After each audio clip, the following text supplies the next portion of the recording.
15 రోజులుగా అత్యంత విలువైన వృక్ష సంపద ఉన్న ఆ 20 ఎకరాలలో పదుల సంఖ్యలో ఎర్రచందనం ఉన్నది. 15 రోజులుగా ఇక్కడ వర్క్ జరుగుతున్నది. వర్క్ ఆర్డర్ కూడా లేకుండా వర్క్ జరుగుతున్నది. నిన్న పోయి నేను దాన్ని పరిశీలించటం జరిగింది. ఏమయ్యా ఏంది అంటే కలెక్టర్ గారి ఆదేశం, కలెక్టర్ గారి ఆఫీస్ నుంచి, అందువల్ల వర్క్ చేస్తున్నామన్న సమాధానం నాకు వచ్చింది. అంటే రిజిస్ట్రేషనే కాకముందే అక్కడ అత్యంత విలువైనటువంటి ఎర్రచందనం దుంగల్ని, చెట్లని కూడా కూకటి వేళ్లతో పెకలించేసి అనేక చెట్లని మాయం చేసేసినారు. పక్కనే ఇప్పుడు వాళ్ళు లేవు అని, చెట్టు లేవని బుకాయించవచ్చును.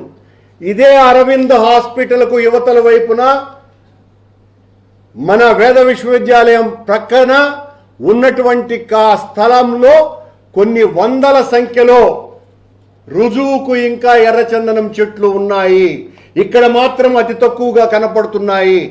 నేను నిన్న పరిశీలనించి ఏందయ్యా విషయం అని చెప్పిన తర్వాత అరగంటలో 3 హిటాచీలో పొక్లైన్లో ఏంటో అవి పనిచేస్తూ ఉన్నటువంటివి మటుమాయమైపోయినాయి. పరిగెత్తినారు ఆడోళ్ళాడ అరగంటలో. ఆ తర్వాత నేను మళ్ళీ పోయినా, అక్కడ ఒక్కరు లేరు.